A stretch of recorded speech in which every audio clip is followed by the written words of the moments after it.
Good morning, everybody, and welcome to Living Astrology with Janet. It is time to grab your cup of coffee or your tea, sit back and relax while we chat about what is happening up in the stars above us for the weekend. It's Friday, the first Friday in December. It is Christmas party night for us with my husband's work, and tomorrow is Christmas cookie baking day. We love to do this every year at this time. All the girls and the guys, we all get together and we bake cookies for basically the neighborhood and all the workplaces for everyone, plus the family itself.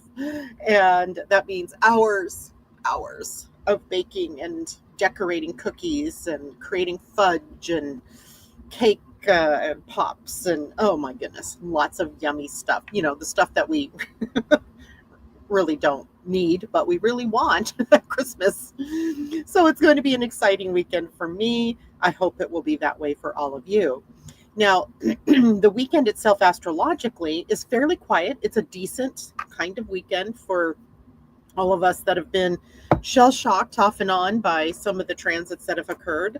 And that gives me some time today then to dive into a different topic, one that is very apropos for this time of year, where the sun is transiting through the constellation Ophiuchus, which could become an astrological sign or a zodiac sign.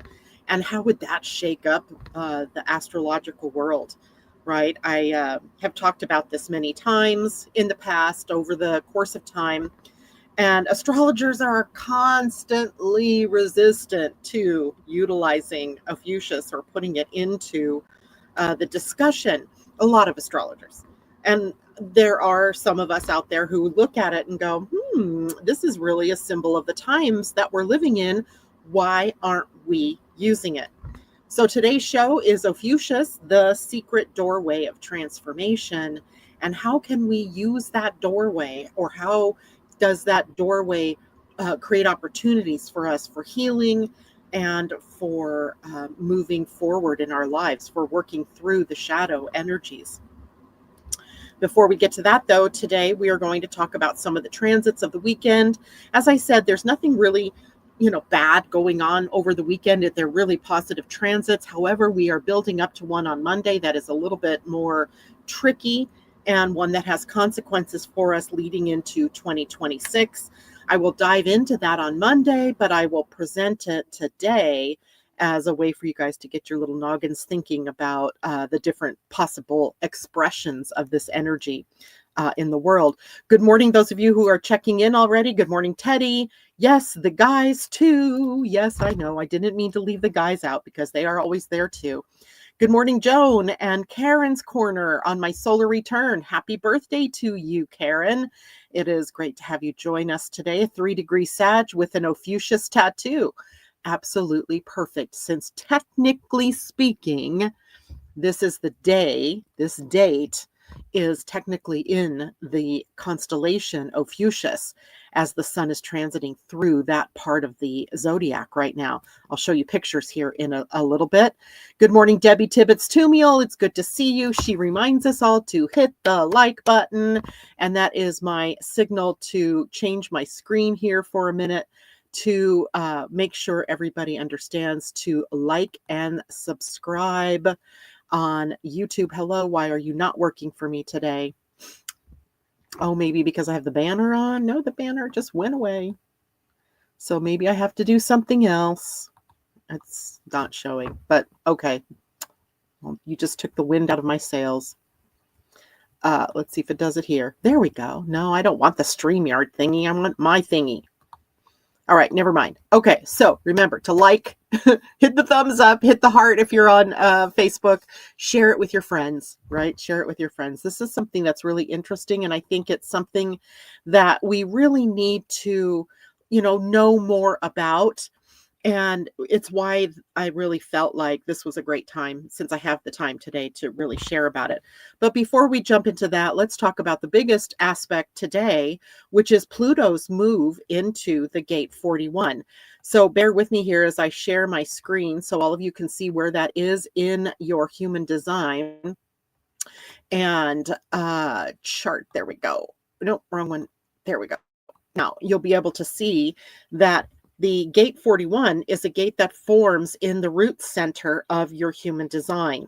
And since it's in the root center, it really has an impulse energy to it. It's a pushing out energy, right? So the gate 41 is also the gate that begins the human design new year. It is a start codon in your DNA, and it represents then a new beginning. So this is the shift in Pluto that we have really literally been waiting for. Pluto did play around in this gate for a little while, a bit earlier in the year. And literally from today through the end of 2026 and even into 2027, Pluto sits at this particular gate. So this is a gate you want to learn well, right? This is one that you really want to understand.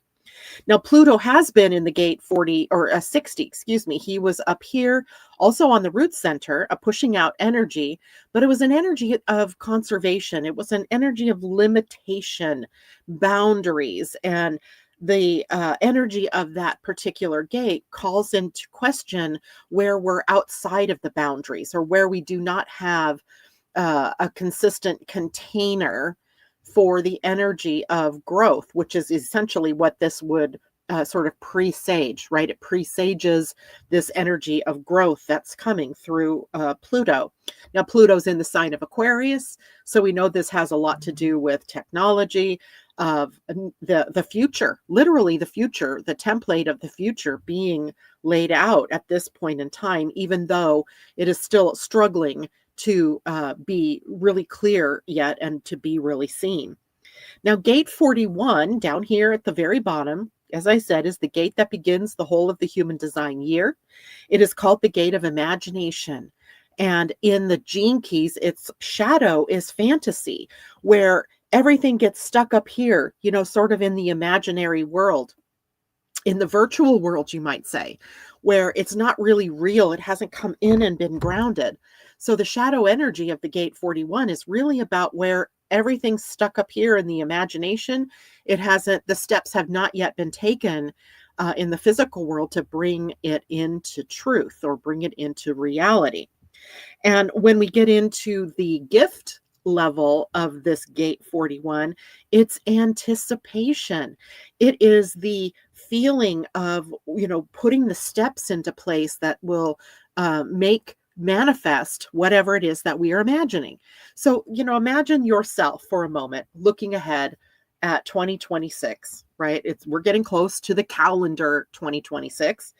And this is the time of the year that I think of as the dreaming time. This is the time of the year and all the way through till March, right? March, where we are in the dream.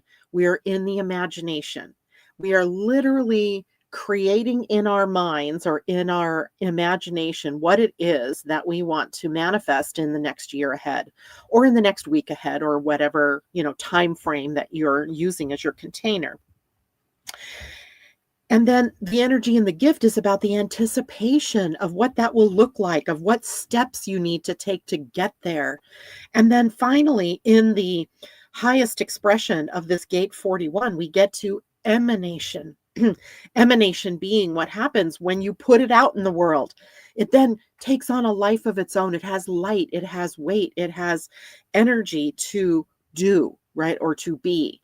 And that is the highest expression of the gate 41, where what the start codon in your DNA triggered as a start actually comes into form, right? Pluto creating transformation and empowerment, but first has to be imagined, right? Nothing in the physical world comes in unless we can dream it.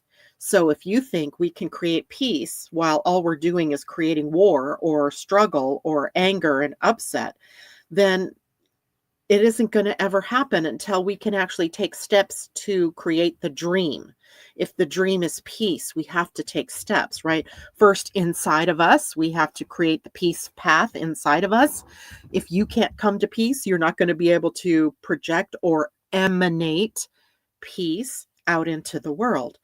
So Pluto here for the next year at the very minimum is telling us about what if something new really is possible for you, for the world, for the wider collective of body of people. What if it's possible? And then if it's possible, then how do we make it happen? Right? How do we make it happen? Because if it only stays up here in the head, if it only stays up here in the dream, then it doesn't come to pass, right? We have to actually live in a 3D world. So we have to put our boots on the ground and take the steps forward to create the life that we want to create, or to create the dream. Okay. Now, this is really welcome relief from the heavier energy of Pluto at the gate 60. And it opens the door to inspiration, creativity, and maybe even emotional renewal as the 41 leads out. If you look down here, it leads out over to the gate 30 in the solar plexus. Now, the gate 30 on the solar plexus, if it's defined for you already, then you already have an idea of what it is you desire. This is called the gate of desire. And it's not desire like sexual desire. It really isn't around that. It's more around the things that we want to create in our lives. Like, do we want peace? Do we want prosperity? Do we want the, job of our dreams, the relationships of our dreams? Do we want good health? The desire here is what gets ramped up. So for those of you who have the gate 30 already defined, now that imagination energy is coming right in to call on your energy of desire, the want, I want. And unfortunately, sometimes that desire does not necessarily lead to action, but now perhaps the action steps can become available for you to create what it is that you desire. So I'm really kind of excited about it. Now, some of you may not have the gate 41 defined in your chart. So now you may not be ready to act yet on the next steps, but you are ready to imagine again, right? You are ready to imagine what it would look like to create the life of your dreams, right? So having Pluto in the gate 41, very possible for us to create things that maybe we haven't realized that we could create. So it's very important, right? It's a very important thing. It also calls it, the root center, very far away from the head center, right? So it's not about the thinking so much. It's about the interface between your divine self and your physical being on this physical planet. So you really have to think about, or you really have to put that imagination to work, right? Putting it to work. And,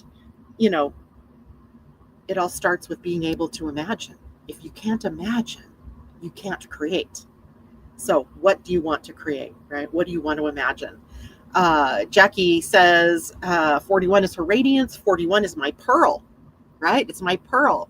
And I've been looking forward to Pluto moving into this gate because it means that Pluto is about to conjunct my natal Pluto or my natal Jupiter. That to me seems like it might be awesome. I don't know. It's never happened in my life, so I don't know. Maybe all my imaginings come real. So then here's the warning. What are you focused on? Right? What are you focused on? Because you are, you as an energetic being, your frequency, your energy, what it is that you're focused on is what you create. So if you're focused on what you don't have, if you're focused on what you don't want, you're actually energizing that instead of energizing what you do want. So it is a kind of a little bit of a warning for us to stay focused on the dream while simultaneously taking the steps that appear in front of us to move forward to creating that dream in reality. All right. Questions about that? Keep on asking in the chat. Christine Buckingham, good morning. Defined root at 41. And that's Venus that's at that place for you. And 41 Venus in the design side as well. So a lot of really good energy there for you. creating relationships, creating value and self-worth. Venus takes us into the relationships specifically, but in astrology, she also represents money and finances and prosperity, abundance, that type of thing. And let's see, the 41 has a half red, black striped line from the root. That means there are two planets there. So look through and see what other planets are there, or it's an outer planet that sits there and it was slow enough that it appeared in the same gate on both sides, right? It was maybe in retrograde or something during the time you were born. And let's see, good morning, Tom. And who else did I miss out here? Hey, ho, Astro. Love it. Tina Wildenauer, good morning. Universal love and connection for all beings. And then, okay, so this is great. What steps are you willing to take to create that, right? And believe me, it's not that you're having to go out and just hug everybody in the world. What about if it starts with you? That's the key. It starts with you. All right. Now, let's go on to the next thing that's happening this weekend. And that is tomorrow we have the planet Mercury that's in Scorpio right here on the left side of the chart. Mercury in Scorpio that is coming into a trine with Jupiter in Cancer. We've already talked about the different planets that have been entering into this grand water trine. And here is just another example now. Mercury did this once already. This is his second pass coming back from, well, he did it once going forward, then he did it going backwards, and now he's coming forward once more across this particular point in his transit. And a trine to Jupiter in Cancer, it's this supportive energy. It's the support of the mind, really, and the ability to be able to focus on things that are optimistic, on things that are growing, or things that are expansive, right? This is expanding our mental horizons, you could say, and us seeing the deeper meaning behind the things that are happening, or the way that the world is carrying on at this point in time. And Mercury in Scorpio is always digging in. He's digging in. He's looking for the deeper truth. He's looking for the passion. He's looking for what's most meaningful. And Jupiter in Cancer always nourishes, right? This is the sign of home and family and nurturing and caring for and being, in traditions and having that family base. And together they give us the emotional confidence to trust our insights, to see what it is that is the bigger picture. Now, this particular chart happens to have Jupiter in Cancer in the 8th house. That would seem to say that there's some sort of familial, traditional transformation occurring, something that moves us toward more nurturing. But in your own chart, where is Cancer? In my chart, Cancer sits on the 1st house, something new personally that is erupting through. Mercury in Scorpio, where is Scorpio in your chart? Because here in this particular chart, if this chart were a person, Mercury's falling in the 12th house, which would be some unconsciousness coming up from the depths. And this would be a really great time to explore your limitations, your fears and the blocks that you have to really creating from a more expansive point of view. So Mercury here, wherever it is in your chart, digging up the dirt, so to speak, right? Looking into the mind and kind of the things that are stopping you, the shadow energies, right? So it's a great time to work through all of that. And this is the day, tomorrow is the day when you might say, oh, now I get it. Now I see the pattern that's been operating in my life. I now see the bigger picture. I can see how all the little pieces fall into place and fit, the bigger idea of the pattern.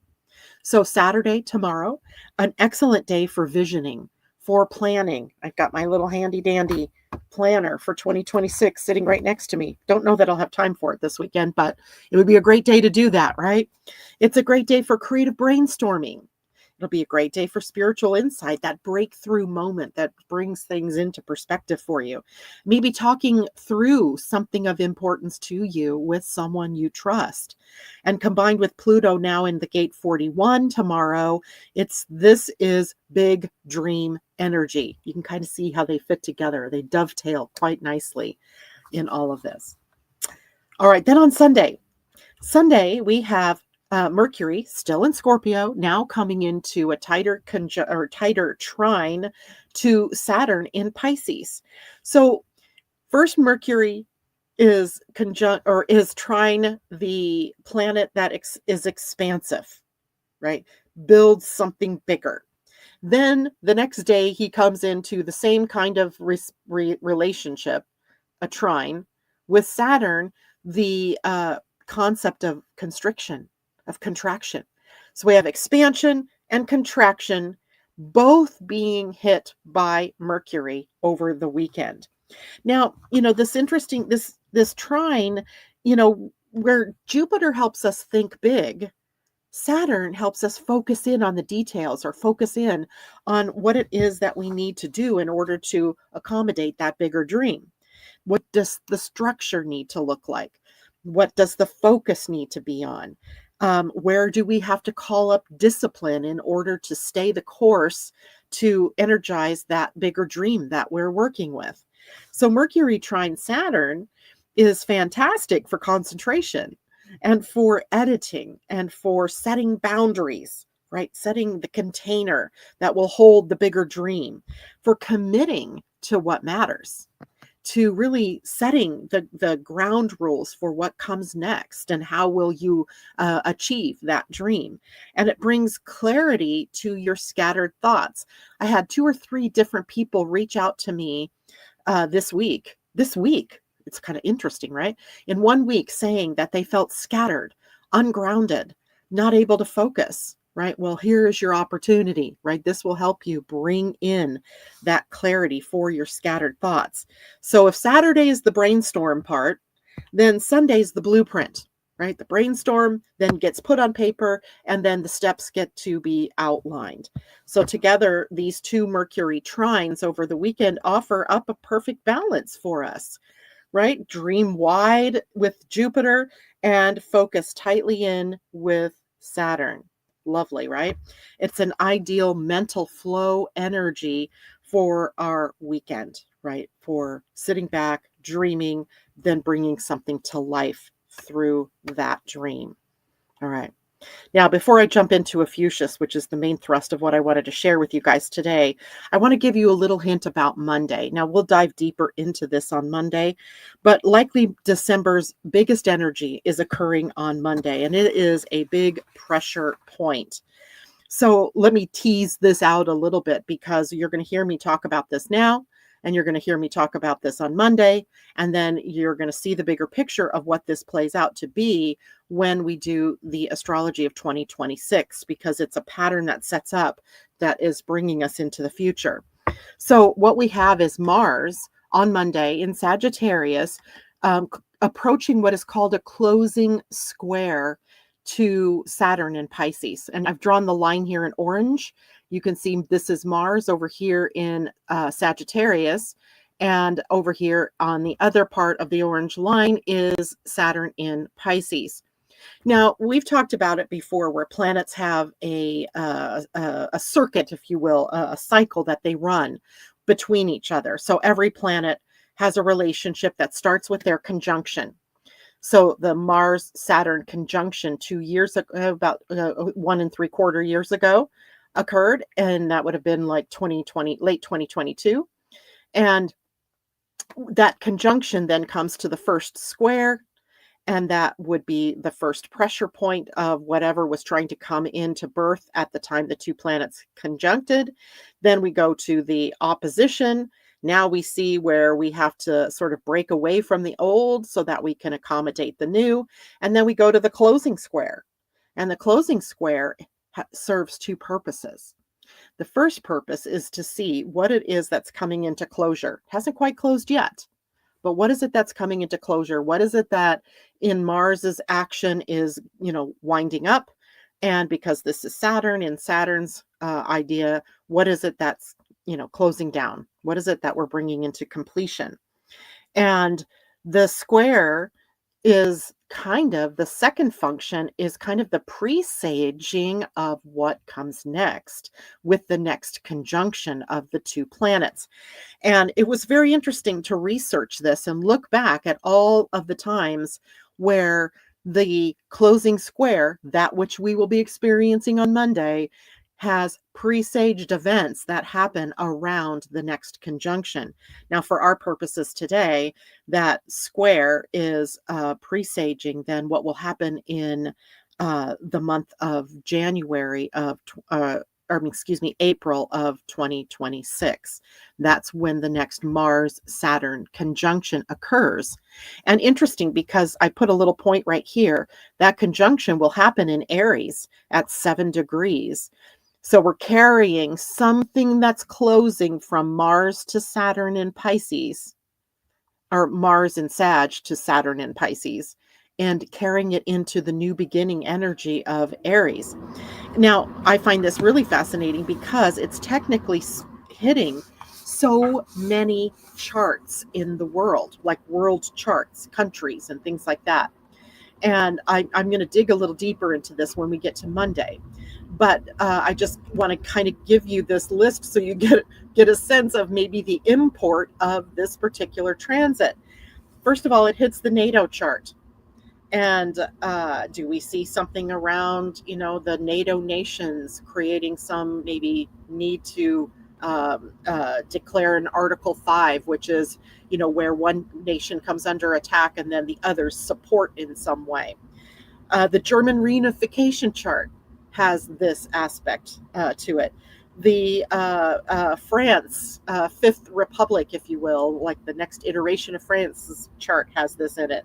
Last time there was an issue around Taiwan, and the Venezuelan chart has a wider orb with this, but look at what's happening right now with Venezuela. And Iran also has a chart with this aspect in it. And the People's Republic of China, their 1949 chart has the sun in opposition to Saturn and Mars. So likely we see things and events that might hit these specific areas or these specific countries.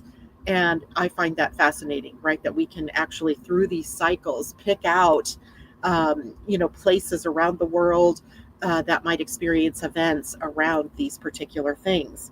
So the closing square happening on Monday, look to events from this weekend and even into early next week that might be presaging what is going to be brought to us with that conjunction of Saturn and Mars in Aries in April 19th to be exact, which is always an interesting date.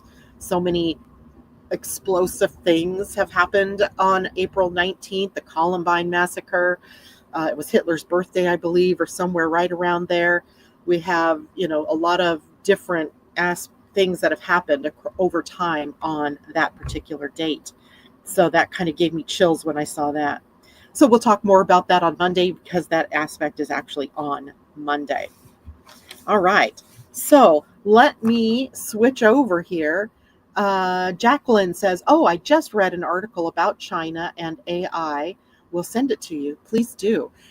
What I find really interesting is that here, at least, there are so many different sources of news that we can get to anymore. Have you realized that? Like, if you do a search on a subject, let's say you wanted to, like, researching like I was doing on the different aspects that would be happening, do a search on NATO and finding the dates that are of importance in NATO. And this is like an astrologer's dream, but then you pull the chart for NATO and you see what was happening, right? But it's really fascinating to see all the different things that you can find that tie us to the different aspects and patterns that are happening with the stars. Okay, let me put this part away because I don't want to get it mixed up. And by the way, we'll dive deeper into this in the upcoming astrology for 2026. And I actually have a link for all of you. Let me see if this will actually show up as a link. And let me go back to the comments. This is where you can go and purchase the webinar. Now, if you bought the Energy Almanac and you bought it as a bundle, and the bundle would have included your ticket to this webinar. So don't follow this link and purchase it again. Don't do that. You've already gotten that if you bought the bundle. If you bought just the Energy Almanac, that wasn't a part of it. So you guys can follow this link and actually purchase your ticket for the webinar, which is live on April, holy cow, December 17th. Coming up here in a couple of weeks. Lots of interesting things happening right away in 2026, right? January has a list almost this long of interesting events. So I'm looking forward to sharing that all with you, and as well as Tam and her ability to shrink it into easy speak.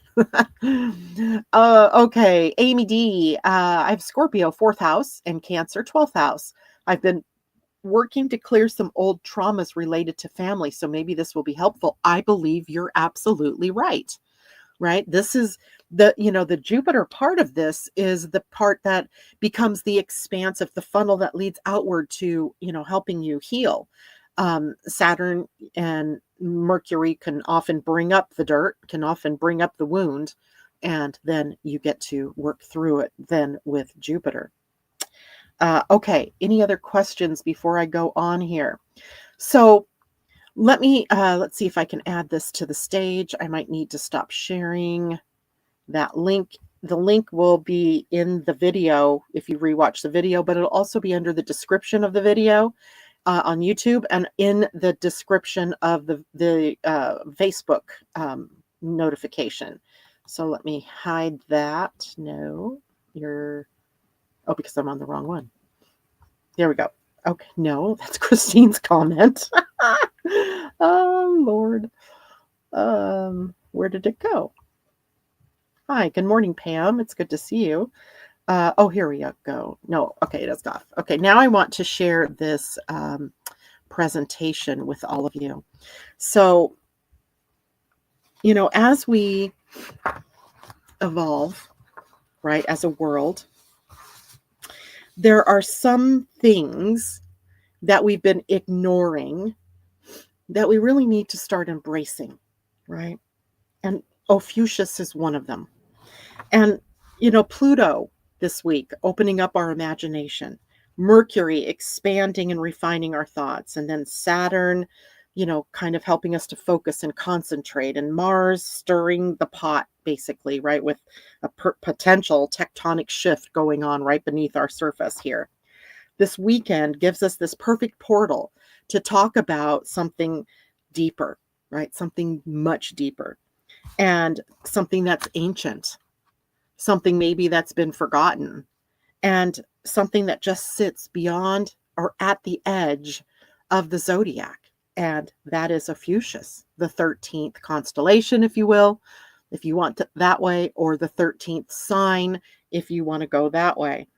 And he is called the Serpent-Bearer, and he is the secret doorway to transformation for each one of us, right? So let's introduce Ophiuchus, right? First of all, if you look at this graphic in front of you, this is a picture of the ecliptic plane. This is a picture of the sun's transit through all of the zodiac signs in the plane. And if you look, you see all of the ones we're familiar with: Aries and Taurus and Gemini, Cancer, Leo, Virgo, Libra, Scorpio. And we get to this strange piece right here that the sun is actually passing through every year. It passes through now every year since about 2000, I think it is, passing through the sign of Ophiuchus, and then on into Sagittarius, Capricorn, Aquarius, and Pisces. So if the sun, the whole of the zodiac began because they recognized the sun transiting through various constellations at specific times of the year, and those were repeatable. They were repeatable. So we could plan that, December energy was going to bring in Sagittarius. But then something happened, something called the precession of the equinoxes, where the planets advanced across, or the stars advanced across the backdrop of all of the different zodiac signs and constellations. and something new dropped in, right? What came was Ophiuchus. And astronomers are very aware of this, right? They're aware of the sun's transit through Ophiuchus every year, but they don't talk in terms of the zodiac. So they're not going to tell you, oh, the sun is transiting through Ophiuchus. But then there's people like me that say the sun is actually passing through a different sign right now. And every single year, right between November 29th and December 17th, the sun transits through the constellation of Ophiuchus. The astronomers know this. Mythologists know this. Astrologers actually do know this, most of them. And yet, a lot of them just skip right over this very interesting time of the year. And that's because the zodiac, the one that we're all familiar with, isn't based on constellations, right? It was initially based on constellations, but over time it's become based on signs. It's based on the seasons, really, where 12 equal 30-degree segments create this symbolic sacred system. It's very neat, right? 12 divided by 4 or 12 divided by 3, right? 12 divides easily. 13 does not, right? 13 doesn't have anything it divides by. So Ophiuchus, as a 13th constellation now on the ecliptic plane, sits outside the official wheel. But that doesn't mean it has nothing to do with anything in our world. It doesn't mean that it doesn't have anything to offer for us. In fact, I'd argue Ophiuchus is one of the most powerful archetypes of the times that we live in right now, especially for those of you who are on a healing path or are a healer of sorts, or if you're on a path of spiritual awakening, which I would argue most of the world is on a path of spiritual awakening, or if you're stepping into a role in this lifetime as a guide or a truth teller in whatever way that is showing up for you. All right. So one of the ways that we can really get familiar with Ophiuchus is to remind ourselves of the sacredness of the number 13, right? So, somehow along history, 13 came to belong to the taboo side of things, right? The sacredness was forgotten, and in its place came fear, right? The fear of women and the power of women's intuition and their healing powers, the power of the divine feminine in and of itself, right? So, as this healing archetype got diminished, so did the transformational energy that could have brought us into more spiritual awareness, more spiritual alignment, more of the healing energy. Less of the healing energy became available on the planet in favor of the more mind-centered healing. Now, there's nothing wrong with this, by the way, so don't mistake what I'm saying. I'm not judging that it was a bad thing. I'm saying, though, that at a specific time, that very divine feminine energy moved into the divine masculine energy, which then got kind of changed. And we forgot the sacredness of the divine feminine. We forgot the sacredness of the number 13, right? And the healing energy that it provides for all of us, and the transformational energy of the planet. So how interesting is it that we get to bring this back up right now at this time when so much transformational energy is happening here, right? So much of a transformational nature is happening here. All right, so Ophiuchus is the figure, is holding a serpent. And in my imagination of this, it's a divine feminine figure holding the serpent. The serpent is a symbol as old as humanity itself, right? In Greek myth, this is Asclepius, the god of healing, and holding the serpent of transformation, right? And interesting that particular mythology comes after the matriarchal energy, the divine feminine energy waned. And so Asclepius, the healer, becomes a very masculine character as opposed to a feminine character. So I'm bringing back the feminine connection here. And the serpent sheds its skin, transformation. The healer knows the codes of renewal, knows what it is that needs to be done in the body, mind, spirit to heal something. And the initiate learns to walk between life and death. So, literally, this is the fine line between shadow and illumination, between the dark and the light. And Ophiuchus then is the archetype of the healer. He is the archetype of the light bearer, right? He is light. He is the shadow walker.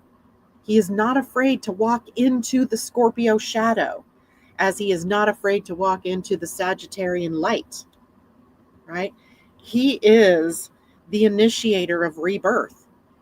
The sign Ophiuchus, the constellation Ophiuchus, really forms this bridge between the depth of Scorpio and the light of Sagittarius, right? The adventure, the seeing the bigger picture, right? And he is the guardian of the threshold. Thresholds are sacred. Thresholds are doorways. The one that takes us from the dark into the light, right? That liminal space, the space between. It's very sacred. It holds potential, right? Both as a twilight energy, right? A twilight energy, and as a dawn energy. And then it's the 13th frequency, the frequency that's outside of the wheel, the one that we've come to know, the one that we've come to trust, right? This is energy that's seeking a deeper connection between humanity, nature, and the divine forces of healing. So in a way, the bridge is Ophiuchus, and it's bringing these different parts of us together. Now, doesn't that sound familiar? Right? This is the territory that so many of you are living in right now. Whether you're doing so as a healer or if you are in the process of healing, right? This is Ophiuchian territory. So Ophiuchus becomes the bridge between worlds, right? He's the bridge between Scorpio and Sag. And symbolically, this is perfect, right? Because I got to see what my next slide here is. Yeah, we'll talk about this one in a minute. You know, from Scorpio we get the depth, and from Scorpio we get the shadow work, right? The dive into the dark and into the unseen realm, the dive, you know, into your unconsciousness, into your subconscious mind, into what lurks beneath the surface, right? What fears, what blocks, what limitations that you have yet to excavate to bring out into the light. We get intensity here from Scorpio, right? And Scorpio is the sign of intensity and passion. And we get death and rebirth. Scorpio realm, the realm of the underworld, the realm of dying to something in order to be born to something else. Then from Sagittarius, what do we get? You know, in Sagittarius, we get truth, we get expansion, we get freedom, and we get visioning and meaning. So we're taking the out of the dark and into the light in a very literal way, right? So it's almost like Ophiuchus is saying, come, let me show you how to turn your shadow into wisdom. Let me help you rise from the dark. Let me help you rise from the underworld and into the light. So it's the bridge, Ophiuchus forming this bridge, if you will, from the underworld to the upper world. And a kind of spiritual chiropractor, if you will, helping to realign us, to realign the soul, right? I do soul realignment work. It's similar to this, right? That's a healing modality that really brings you into this present moment, helping you to simultaneously release the old and bring in the new so that you can move forward into the direction that your cosmic soul blueprint shows for this lifetime. All right.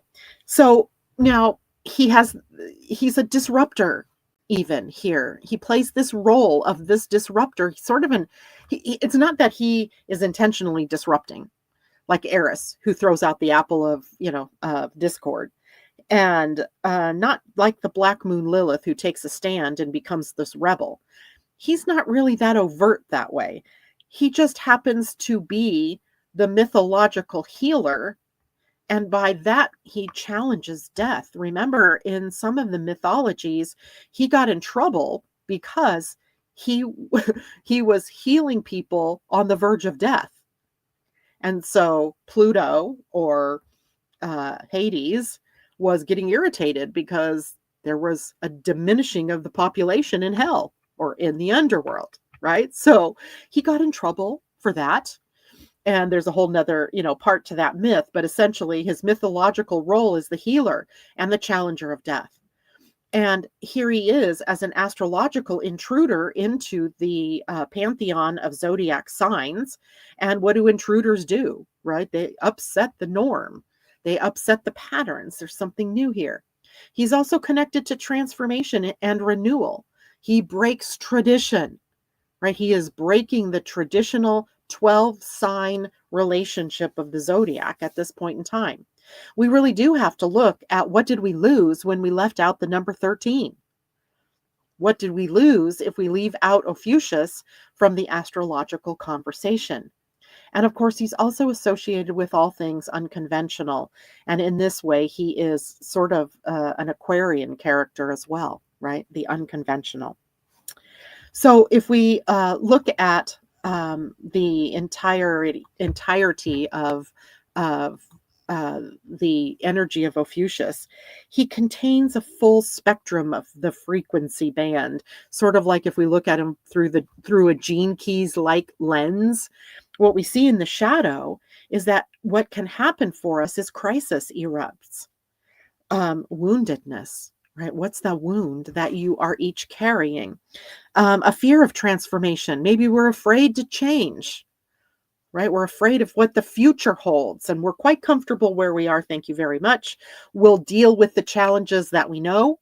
What is that called? Dealing with the devils, rather than the ones that we don't. So Ophiuchus is in the shadow, the fear of transformation, the feeling of being between identities, not quite there and not quite here, like come somewhere in between.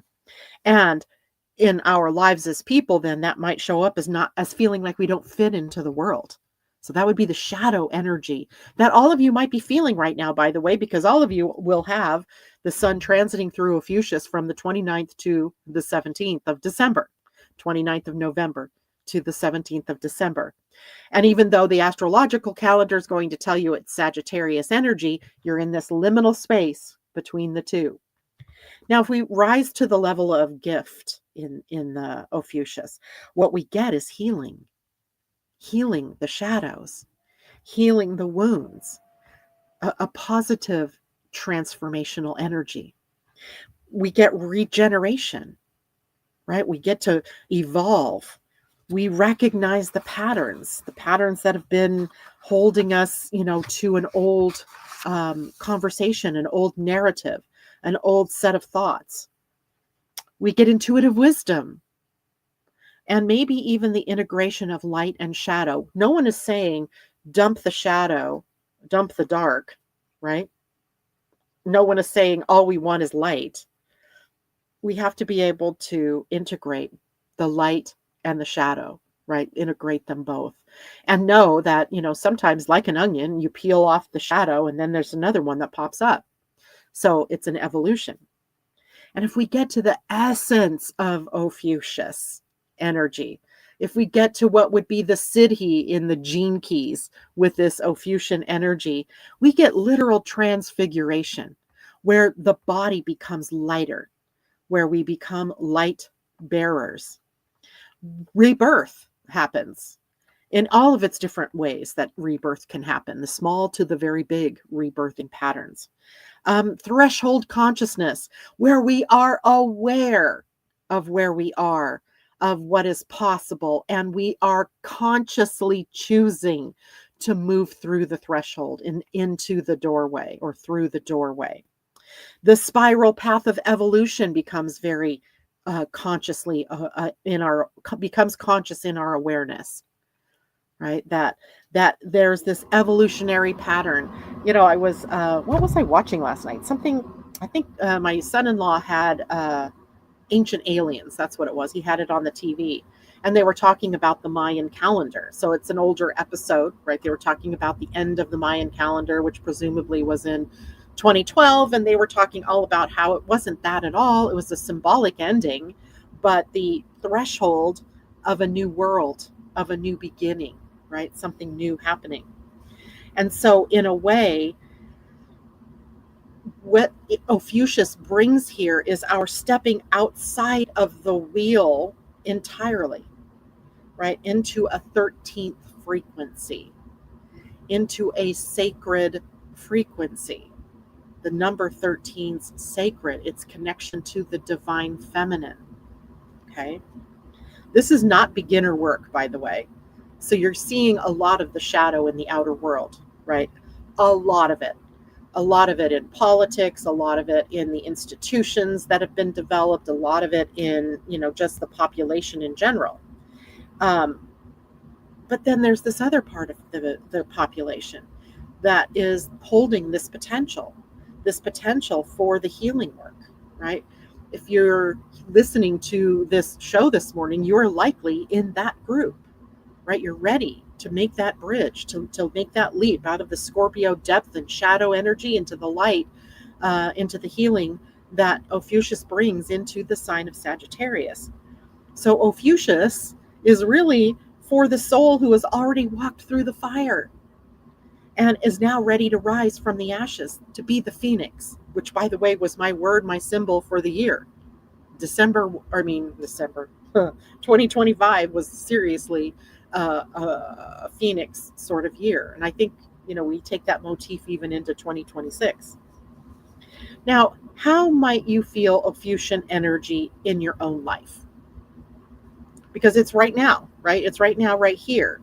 And the very fact that people were reaching out to me all week talking about how they felt ungrounded or they felt scattered tells us there's healing around that happening in their lives, right? That may be one of their shadow energies that is, prompting that change. Maybe there's a desire. You might all each be holding a desire in various ways to shed an old identity, to let go of the old, fill in the blank. Maybe you feel a pull toward healing or teaching or guiding or intuitive arts. I'm actually working with a client today whose sole purpose in reaching out was that she was ready to teach, guide, you do her work, but she needed clarity around that, right? That's Ophiuchus speaking through her. Maybe increased sensitivity emotionally, maybe sensitive to, spiritual insight coming in, and that's not your usual thing. And you're like, wow, I really sense something different. A sense of being between worlds, between two things, right? Not quite to the right, not quite to the left, somewhere in between. And that can be very disconcerting for us as human beings. We really like to land on one side or the other. So feeling that way is a symptom of Ophiuchian energy. Maybe having breakthrough moments after long periods of doing shadow work. You finally have that aha. That's Ophiuchus working. A sudden awareness of what must be released in your life in order to grow. That's Ophiuchus. So this is the serpent shedding moment that we are all in, right? The place where rebirth becomes inevitable. Something being let go makes room for something to be born or something new to be shown to you. So Ophiuchus, as the secret doorway to transformation, is really why I love talking about Ophiuchus. It's too bad it's only these few weeks of the year. Of course, we could talk about it a lot other times. And he represents the doorway that, we forgot to honor, that we get so busy in our day-to-day lives, all of the different conversations and dramas and things going on and distractions out in the world. We forgot that, there's this hidden portal, and that we are each crossing through this hidden portal, giving us the opportunity of this part of the journey where something ends so that something new begins. And you, yes, you become the bridge because you're walking through this bridge time, right? So, what is being birthed? What's possible for you at this point in your evolution? And for many people right now, this is exactly the energy that they're in. I bet you if I said, raise your hand, if I could see hands raised, I would see that a lot of you are going through this same thing. The sense of being called into a higher truth, the sense of leaving something behind in order to move forward, and the ache inside of you to heal old wounds, to have done with that old narrative, with that old wounding, and the knowing that something more aligned, something more authentic perhaps, is trying to be born, something more akin to your soul, right? That's Ophiuchus, right? So if you all are feeling anything, any part of that, any piece of that, you're really walking that bridge between the two. So this weekend, if you're feeling reflective, if you're shedding something old, if you feel yourself in this hallway between two chapters, know this: you're walking through the doorway of the Serpent-Bearer. You're rising up in your own time, in your own way, to greet your soul. And you're awakening to your next truth, right? It's very poetic. And maybe this 13th frequency can really remind you that transformation isn't a crisis. It's a passage. It's a rite of passage. It's a portal way, right? It's a evolution. It's a top of the spiral, and now you're moving into a new spiral. So there you, Pam raised her hand. Amy, all of that. What degree would you say are the ones who would feel it stronger? I don't think there is any degree. You know why, Jacqueline? Because at this point, we haven't necessarily defined to that extent. I feel like it's not yet time to do that. I think more astrologers have to really, first of all, we'd have to rework the whole concept of the astrology, because what element is Ophiuchus? What modality is Ophiuchus? Is he cardinal? Is he fixed? Is he mutable? Right? He's falling between, right? He's in between.